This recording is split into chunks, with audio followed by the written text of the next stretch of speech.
So inverse function தியரம்லேருந்து நமக்கு என்ன கிடச்சிச்சின்னா result there exists open sets u and v in r power n plus m with a comma b belongs to u 0 comma b belongs to v f is 1 to 1 and f of u equal to v ன்னு கிடச்சிருக்கு.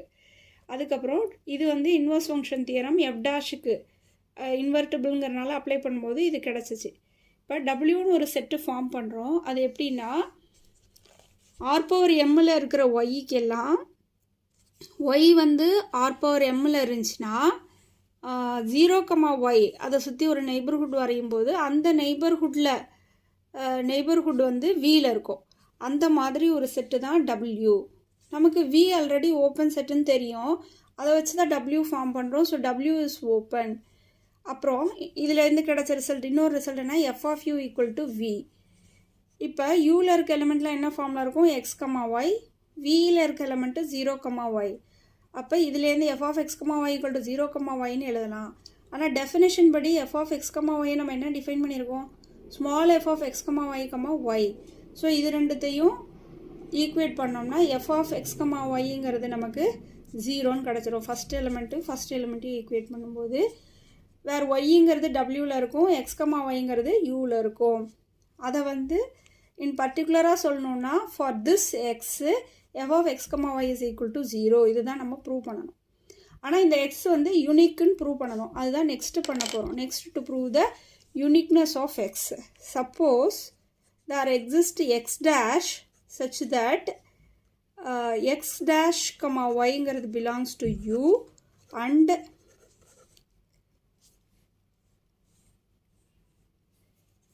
f of x, yங்கிறது x dash, yங்கிறது equal to 0 அப்படின்னு எடுத்துக்குவோம்.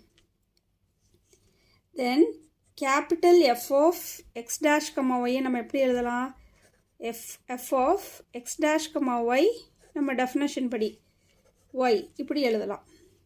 f of x dash, y தான் நம்ம 0ன்னு சொல்லியிருக்கோம், இங்கே 0ன்னு சொல்லியிருக்கோம். ஸோ அதுக்கு பதிலாக 0, y. திரும்பவும் இந்த 0க்கு பதிலாக நம்ம என்ன சப்ஸ்டியூட் பண்ணலாம், f of x, y. ஏன்னா நம்ம இன்வர்ஸ் ஃபங்க்ஷன் தியரம் அப்ளை பண்ணி நம்ம என்ன ப்ரூவ் பண்ணோம், f of X comma Y equal to 0ன்னு ப்ரூவ் பண்ணியிருக்கோம். ஸோ 0க்கு பதிலாக எஃப் ஆஃப் எக்ஸ் கமா ஒய்ன்னு எழுதலாம். ஆனால் இது எதோட representation, capital f of X comma ஒய்யோட ரெப்ரசன்டேஷன்.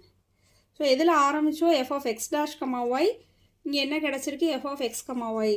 இப்போ this implies f of x dash comma y is equal to f of X comma Y.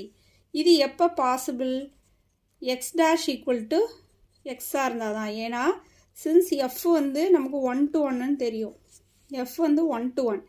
அப்போ இதில் எலிமெண்ட்ஸ் சேமாக இருந்தால் தான் அதோட இமேஜும் சேமாக இருக்கும். எஃப் 1 to 1 இருக்கிறனால so X dash must be equal to X. அப்போ தேர் எக்ஸிஸ்ட் டிஃப்ரெண்ட் எக்ஸ் டேஷ்னு எடுத்துக்கிட்டாலும் அது ஈக்குவல் டு எக்ஸாக இருக்குது.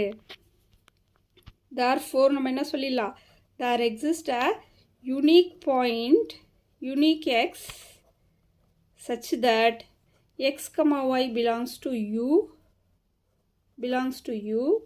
and f of x, y is equal to 0. இப்போ இது ஃபஸ்ட் பார்ட் முடிஞ்சிடுச்சு. அடுத்தது செகண்ட் பார்ட் நம்ம என்ன ப்ரூவ் பண்ணணும்னா, g of b equal to a, இந்த x g of y define பண்ணால் g is a script c dash mapping, g of b equal to a, g of y, y belongs to u, f of g of y 0, g dash of b equal to minus a x inverse into a y. அதுதான் prove பண்ணணும். So second part.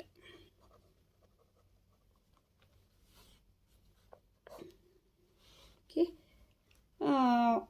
இந்த எக்ஸை தான் g of yன்னு define பண்ணுறோம். Define g of y